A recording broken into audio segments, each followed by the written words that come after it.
Rusiya Türkmenistanyň Hazar deňiziniň üstünden çekilmeli Hazar üssü gaz geçirji taslamasynyň guruluşyny böwetleýär. Bu sözler Ukrainanyň Naftogaz kompaniýasynyň ýolbaşçysy Andrey Kobalyowa deýişli. Ýakyny Ukrainanyň 24 habar kanaly Kobalyowyň sözlerini sitirläp, Rusiýanyň türkmen gazynyň Hazaryň üstü bilen Ýewropanyň bazarlaryna eksport edilmeginiň öňüni baglaýanlygyny habar berdi. Rusiya Türkmenistan bilen Azerbaýjanyň arasyndaky deňiz gaz geçirjisiniň guruluşyny böwütledi. Bu geçirjiniň kömegi bilen türkmen gazynyň Ýewropa bazaryna çykmagyna mümkinçilik bolardy diýip Ukrain mediýasy Naftogazyň başlygynyň sözlerini sitirledi. Beýleki tarapdan 13 awgustda türkmen hökümetine ýakynlygy bilen tanalýan Orient Nokot Thomas IT Sinopec Engineering Group Xitay kompaniýasy bilen hyzmatdaşlykda Europol Air Liquid Global ENC Solutions kompaniýasynyň şeride Edison Technologies we MMEC Management Ýewropa kompaniýasynyň Transhazar geçirjisini gurmaga taýýardyklaryny aýdyp çykyş edenliklerini habar berdi. Neşir agdalýan kompaniýalaryň konsorsiumy bilen Türkmenistanyň ministrler kabinetiniň başlygynyň orunmasary Murat Geldimeredow we Türkmenistanyň prezidentiniň neft gaz meseleleri boýunça maslahatçysy Ýaşygeldi Kakaýewiň arasynda geçirilen duşuşykda maslahat edilenligini habar berdi. Bu habaryň ýazyny medeniýet habarlaryna görä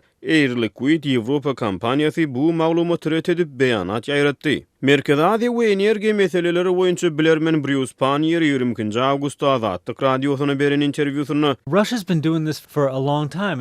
It's they don't ever come out and say we're opposed to the Rusiýa köpden bäri muny şeýdip gelýär, ýagny Transhazar gaz taslamasyna garşy çykyp gelýär. Ol gönüle biz Transhazar gaz geçirjisine garşy çykýar diýmeýär. Ýöne olar mudama daşky ekologiýa meseleleri bilen bagly aladalary gozgoýarlar diýip Pannier aýtdy. About ecological issues, environmental issues, whatever. Ekspertiň sözlerine görä Rusiýanyň bu taslama bilen dogry ulaşmaýan äheňine çykyş etmegi, onuň guruluşyna gatnaşmak isleýän daşary ýurt kompaniýalarynyň tewekkelçilik sebäpli elini sowudýar. Pannieriň pikirçe Rusiýa Kaspiýanyň ekologiýa ýagdaýyna salgylanyp, Transhazar'ın guruluşyna gytaklaýyn garşy çykýar.